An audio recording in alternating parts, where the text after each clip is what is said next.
Hi, everyone. Welcome to 30 Minutes with Spyglass Lending. We're running a couple minutes late, but it's Los Angeles, so being fashionably late, what's wrong with that, right? I have with me an incredibly funny person. She made her way to Los Angeles via Chicago. Shout out to Wilco right there. Back in 2000, and she is a comedian and a writer. She's going to tell us all about herself. She also has her own podcast called Mom Stomp. We're going to hear all about that as well. Welcome, Joe Scott, to the program. How you doing, Joe? I'm good. And actually, I moved to LA a couple years ago. You said back in 2000. Just wanted to make sure. I think I meant 2020. Okay, yeah.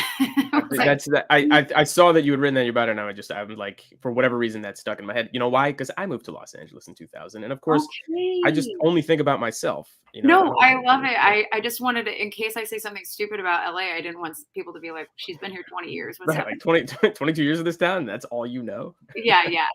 What part of town are you in, by the way? Where are you? Okay, so just to be clear, we are in LA County. So we're east of Pasadena and Covina.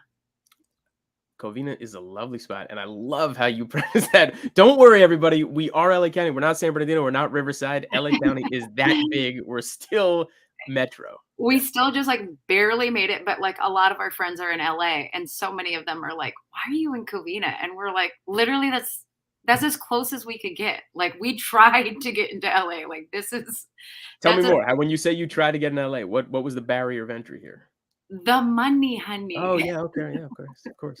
Let's get right to it. Yeah, we're just like literally like every second, we're just like, let's go a little further out. Let's go a little further out. But LA is like interesting because we actually, so just not to correct you twice in less than 2 minutes, but we were in Chicago and then we moved to DC. So we came to LA or LA County, Covina from DC.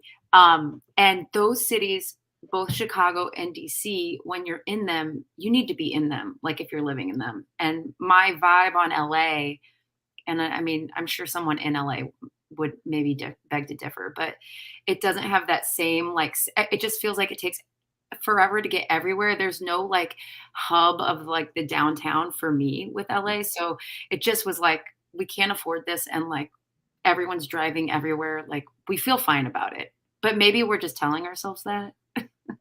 And if you are, I think you're, the majority of the population, 90% plus, most people in LA are just telling themselves that daily. But by the way, why now? Why here? Why 2020 are you in LA via Chicago, via DC? Well, right. So we were in DC when the pandemic happened. We had been living there. My husband works for PBS, which their headquarters is in Crystal City, just outside of DC. And, we were stuck in our townhome, which is like less than 1,200 square feet during the pandemic. And our landlord died. Oh, and COVID, by the way, can we get right to no, it? not COVID. Yeah. Right. Thank you for asking. No. Yeah. But anyways, like there's the drama in the story. She passed away and we were really trying to see if maybe we could buy her home. Like we love the area. We were like, can we scrape and make this happen? Can we like maybe buy this? And I do comedy. A lot of our friends from Chicago end up in New York City or LA. We've got tons of friends in LA. We saw a whole bunch of them at a super spreader. No, we went camping. We went camping with some of them. And, we were bending over backwards to try to make this townhouse in DC work. And we just kind of were like, we could probably buy a house in California for this and get more space. And we did. I mean, believe me, both markets are like insane. And please know that I don't know anything. I just use the word market to like sound fancy. Sure. But both of them are like it's expensive to live in both places. But for us, we were going to get like more space and be around more friends. So we were like, let's do it. And I feel like I've told you briefly, but do you know that we bought our house like sight unseen? We did have that conversation prior to this a few weeks ago. Let's talk more about that because we're here now. Let's just get right into it. You bought like, your house sight unseen.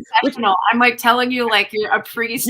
You're not alone though. This is becoming so much more prevalent. I've actually bought investment property back in the day, sight unseen, and that was not a great idea personally because when I went to see it in person, that was not quite lived up to the pictures or the investors sold it to us. Different story for a different time, certainly. Neophyte at the time rectified those problems, but I don't think you're alone, especially as a primary resident homeowner, to purchase something sight unseen.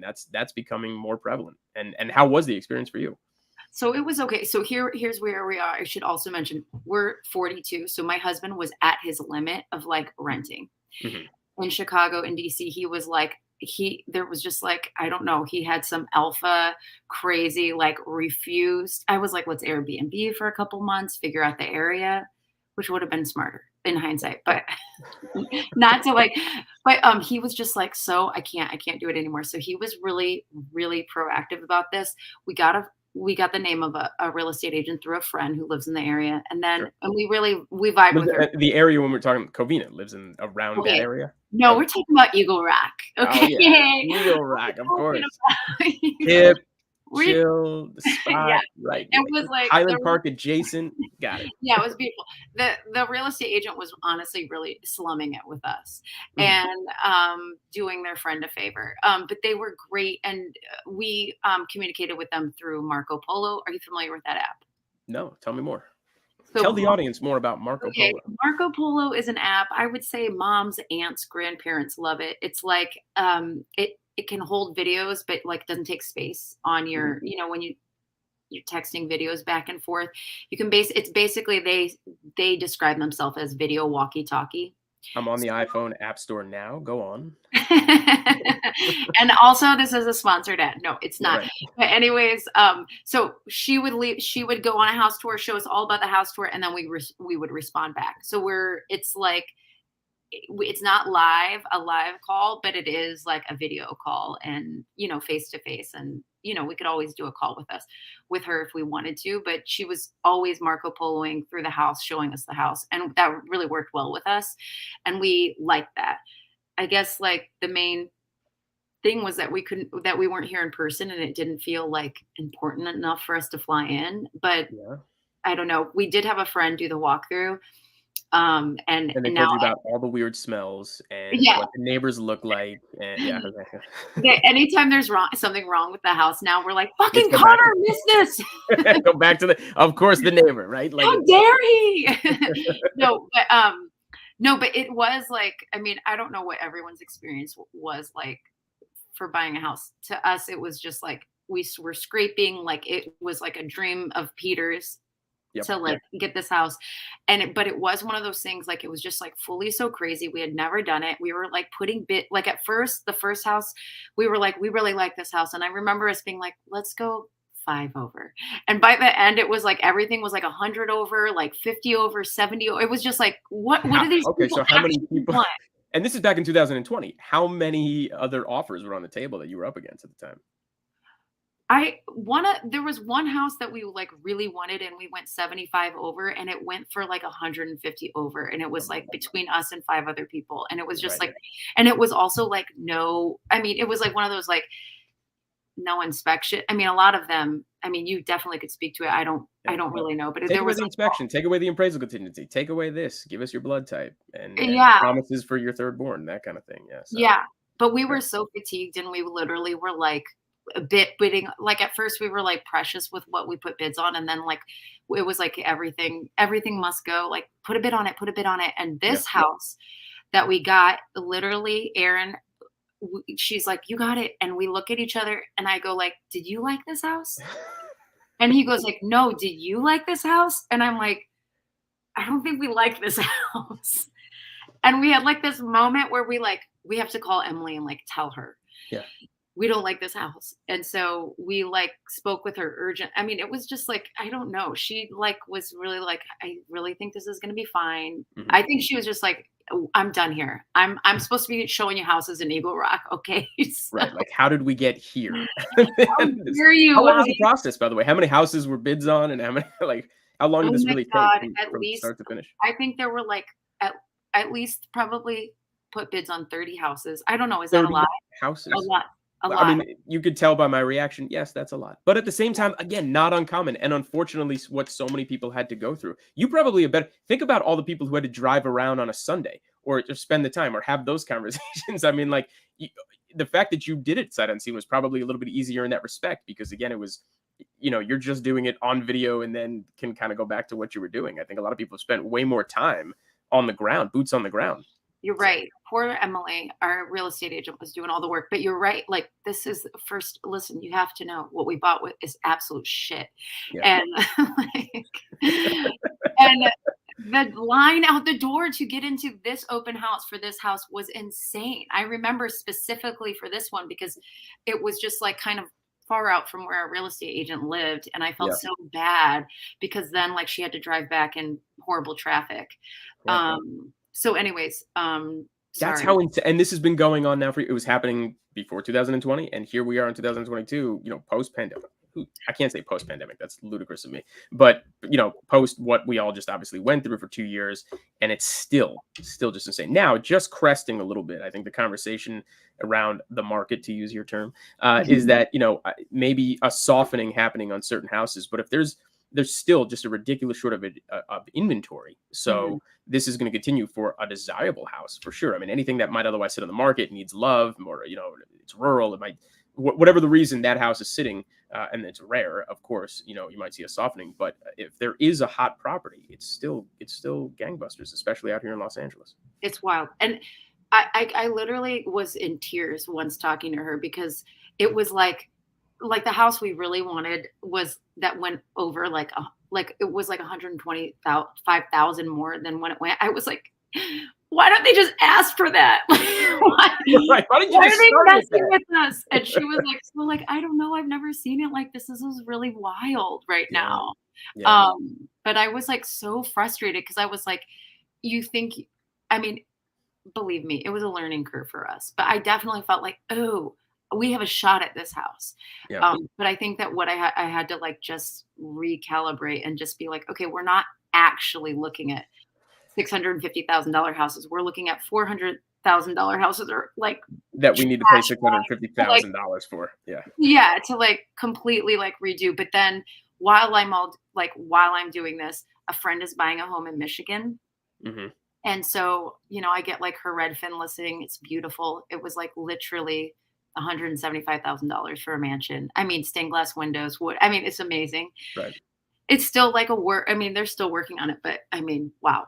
And so I But was she doesn't get to deal with the traffic you get to deal with, and the Hollywood lifestyle and the glitz and the glamour and all the Aaron, everything. you're right. Literally, I can't even tell you. Podcasts are my life right now. I love listening to them in the car. The podcast that you're providing right now is a service. Whoever is in the car listening to this right now, enjoy.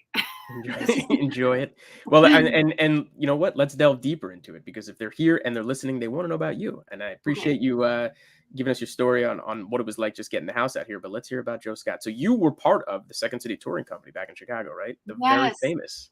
Yeah, Yes. The world famous Second City, which was it like an definitely is, no absolute doubt. blast. Yeah. Super, super fun. How long were you with them?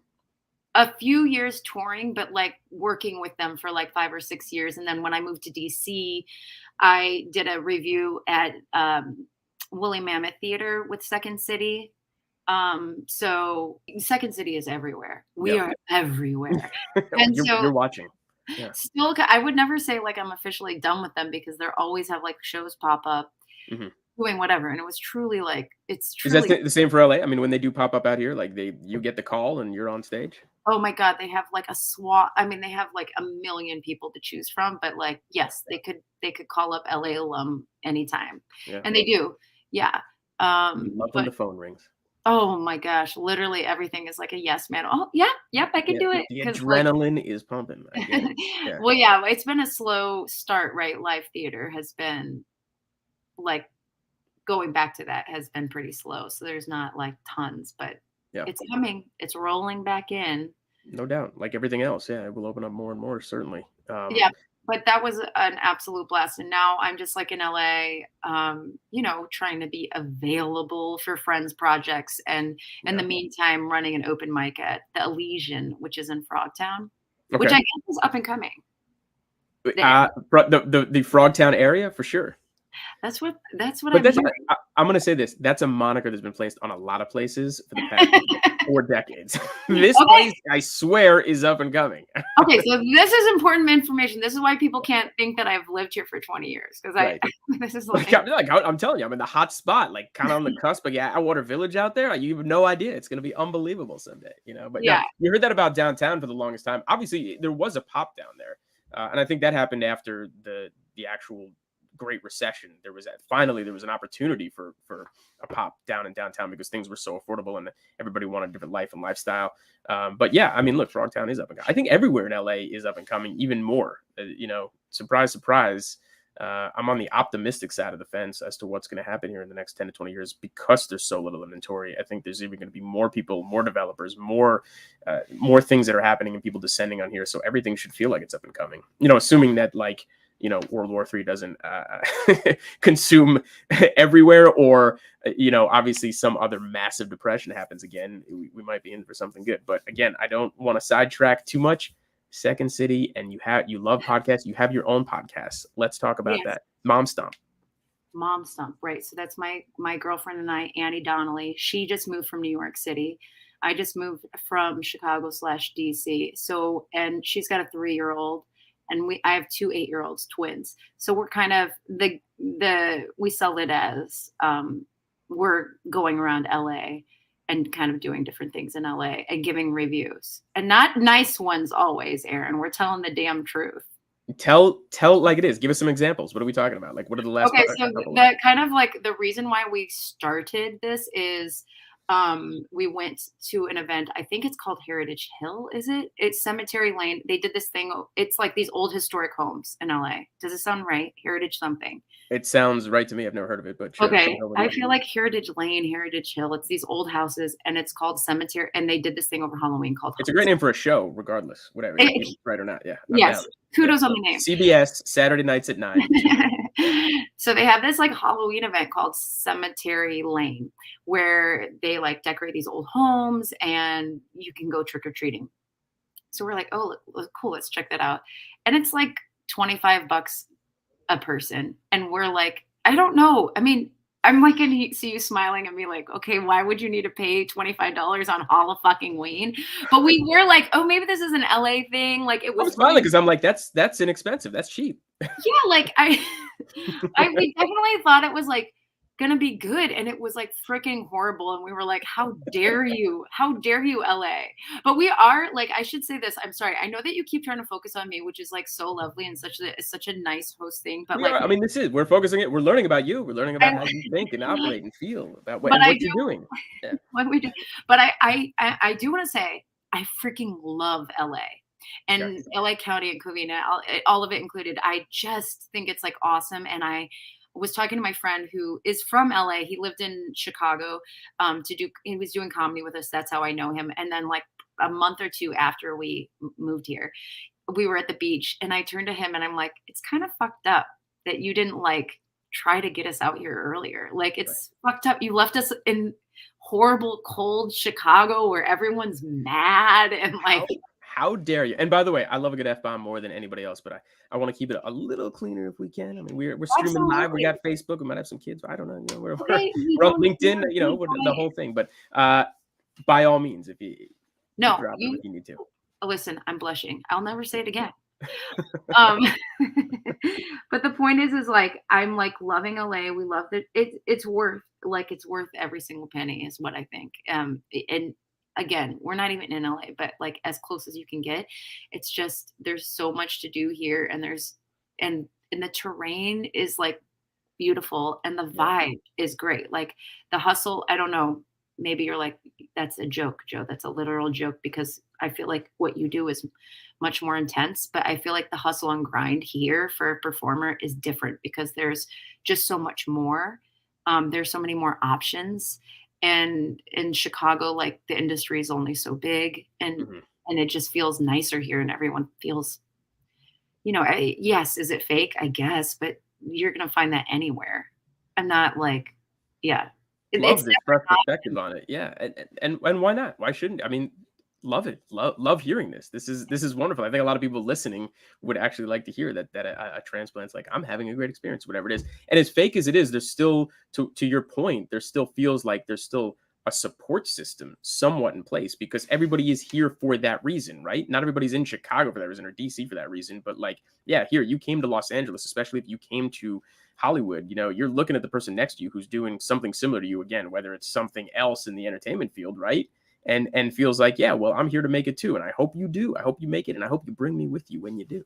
Yeah, and everyone gets it, and like Yeah. everyone is on the same page about that. That is so just truly so nice. And also, PS, fake people are nice. Like I'm always like, someone's like, oh my god, blah blah blah, so fake, and I'm like, yeah, but they just like paid for dinner, so who cares? Like, That's a great point. That's so funny. That's I such a know. great point. Yeah, they're fake as hell, but yeah, you know what? They were super nice about it. So yeah. Yeah, keep them at an arm's distance and like keep them. You don't have to marry the person, but like they're pleasant to be around. I don't have a problem with fake people, Aaron. I'll tell you straight up. I love that, and I'll go a step further, because being here for so long, I've been here over 20 years, and I like to call them friends for a day, because that's what LA is. You get a friend for a day, and they're your best friend, and you think that like this relationship's going somewhere forever, whatever it is, and you never hear from that person. But to your point, they paid for dinner, they hung out, Yes, they did what you needed, they helped you move. I mean, who knew? Like these things happen. So great people that you'll never see again. Yeah. yeah, it's great. That's awesome. Okay, so and you've done a little work with Adult Swim as well, right? Yes, I have a small part in the show called Joe Pera Talks with You. Why It's are there so many people named Joe on that show, by the way? Because I think that there's Joe Scott. There was I believe I saw another Joe, and then the head, and then Joe's himself.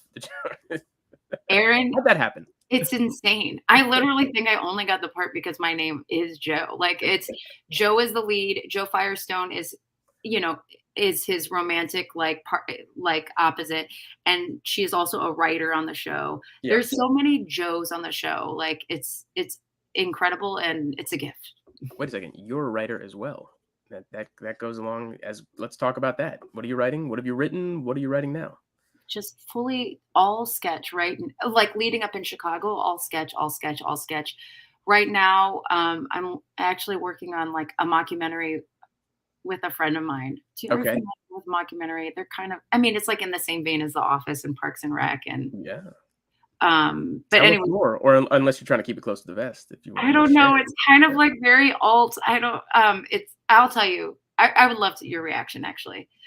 Actually, because Aaron, I feel like you're nice. But anyways, okay. So the premise of it is, um, it's like a community theater in a small town, and there is a father daughter duo like in that theater, and they're like incredible and they're lauded in town, but it's also they're controversial because they're also always opposite. They're always love interest of each other. So Okay. so the daughter is like 18 and like she hates her dad and there's like all that kind of like strife, but then and it's like, I mean, that's the joke of it, like there's never any line crossing. They have like body doubles that do the romance, but everyone in the play is like, well, they're really good, they're really good at this. And like anyways, I can't believe I'm like, honestly fully telling you that, because like I just feel like it's a really bizarre concept, but we like love it. My friend and I, Jeff Murdoch, he's my like writing partner basically. This sounds hysterical, by the way. I don't know why I'm getting like flashes of Waiting for Guffman, which is a movie that Yeah. everybody should see if they never have, because it's it's a and I don't know. I mean, obviously, I don't know if this even lands or retains, but like just trying to wrap my head around what you're pitching here, which actually sounds pretty damn funny to me. So what happens? I mean, okay. So you have them. Okay. What's the issue? What's the problem? What drives the story forward? Thank you for okay. So it is obviously like a lot like Waiting for Guffman. Great, great movie. It is a mockumentary. It does deal with like small town community theater, which is the same. Obviously, the incestual like plot line is not in Waiting for Guffman, but so like at the end, so it's the big deal is like they it's the movie starts, they've kissed at the end Okay. of their last play, and the town is in an up, like some people support it, some people are really mad, some people are like, this is art, some people are like, they're going to hell. And so their next show is, let's lead up to their next show in like a kind of a will they, won't they moment. And then, and then at the end, you find out like the reveal is that the daughter is actually his wife. And she's like, and it will like be played by me. And I'm like, and I'm actually 40. And someone in the audience is like, I knew it.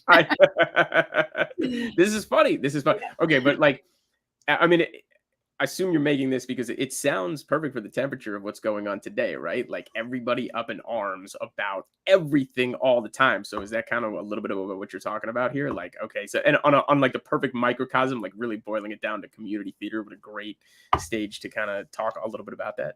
I mean, Aaron, thank you for giving my art perspective that I I mean, like, yeah, I mean, don't get me started on like things that everyone's up in arms about. Yes, like, but no, I think we just were like, let's make it fun and bizarre and kind of just theater people in general, like how intense they can get about stuff and just like needing like the moment to like get everybody in and like how low people will go to draw people in and literally be like, I'm his daughter. They think that's why people will be interested. Right. Right. Kind of like I'll do anything for it. I'll do anything to put a butt in that seat and make $5. Yeah. But we're by trade like improvisers. So improvisers, I think, really like the mockumentary style of The Office, Parks and Rec, all that stuff is just lends itself to improv. So I think that we were right, because there's really like almost like a treatment per show, not necessarily a written script for most of those actors and actresses, right? Like, I think there's definitely like an amazing written script, but I think there's like because I don't want to be there. I knowing that the writers are like. I only asked the question to trap you. I wanted to see if. Yes, we know there's, but certainly there is improvisation. There has to be throughout this. Yeah. I think that I think there are probably a lot of really like. Don't get me in trouble. There's a lot of great writers out there who've written amazing parts. This town. I can't. You can see the credits as they flash at the end of this. I know. I was teasing. Yes, of course there is a written script. No, I do think I think Waiting for Guffman might be written and directed by Christopher Guest, and I think that there is well he definitely does that for all his movies and all of that. That's a big thing. But the shows, as you're talking about, obviously in that but you specifically and especially on Second City and a lot of the work you do, improv, right, has to be such a big part of it. Yeah, it is. And part of improv is having a tight part of sketch comedy, especially with Second City, is having a very tight script, having like joke, knowing the script, like knowing it really, really well, and then kind of stepping away from it and playing with it a little bit. But like, I can't explain it, but it's like having that like base and that structure is so helpful because you can always go back to that if something's not hitting with the audience. Right. But then like when you do sketch over and over and over again, it just is like, you're like, I can't take it anymore. I'm improvising this line instead. And it's a blast because like you want to surprise yourself. You want to surprise your partner or partners who are on your colleague. Right? Like it's so much more fun. And like, honestly, like the audience really responds well when they can tell like when something is truly authentically in the moment, everyone loves it. So so being able to do that is so fun. So what's next for you? I mean, obviously you got a lot going on, but I mean, what's the 5-year plan here? Oh my God. Your head is in your head. For those listening on audio, Joe's head is in her hands. I'm exhausted. Aaron, you're a mother of twins. This makes sense. So Aaron, I'm here for the long con. Okay. I'm not going anywhere. I'm not in any and maybe this will not service me well, but I've been doing this so long that I think that people are like, let's do it. Let's do this. And I'm like, I'm at that point right now where I'm like, I'm here. I'm going to grind. I'm going to work. I'm not working. I'm going to like open mics. I'm writing stuff, but I don't have that same like drive that I had when I was 20. I'm like sitting here at 40 and being like, okay. So I don't know. Maybe this is like the LA me with the crystals and just being like, it'll happen when it's supposed to happen. This is like, I love that. As soon as you get in LA, they hand you crystals as soon as you get at LAX. Listen, anywhere else in the country, if you come to LA, you have to get into crystals, just so you Well, know. we went to Venice Beach and we were walking down the like boardwalk and there was like a massive gemstone like table and my son like walked up to it and my friend was like, "He's LA now. It's official."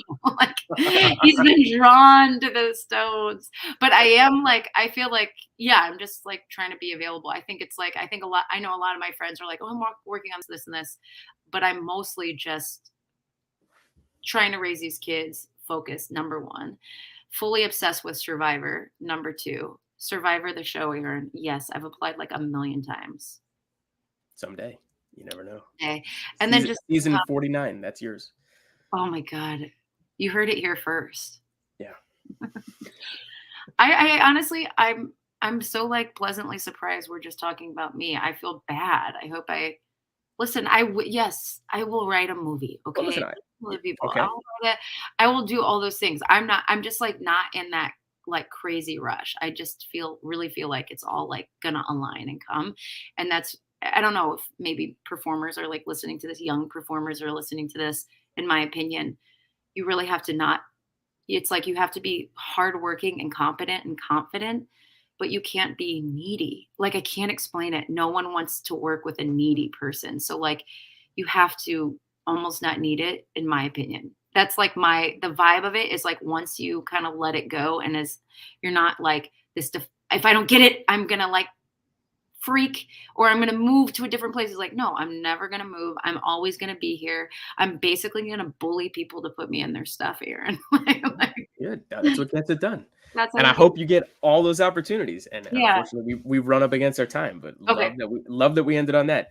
Joe Scott, comedian, writer, mover from Chicago to DC, out to Los Angeles 2020, and appreciate very much you sharing your experience of bidding on over 30 houses. You have Insane. gotten the one you're in that you love, don't love, but you're here. But you love Los Angeles, and we I love appreciate you. absolutely, and Aaron, we cannot end on the fact that I'm a bully. You can No, we're not. Joe, I'm we're just ending like, on this. You're my friend for a day. Then we're ending I'm on that. okay, perfect, perfect. Okay, this was nice. This was great. Thank you so much for coming on. We appreciate it and wish you the best of luck with it. Sorry about the language, moms and dads and people. Oh, they'll get over it. Thank you, Joe. Okay. All right, thanks.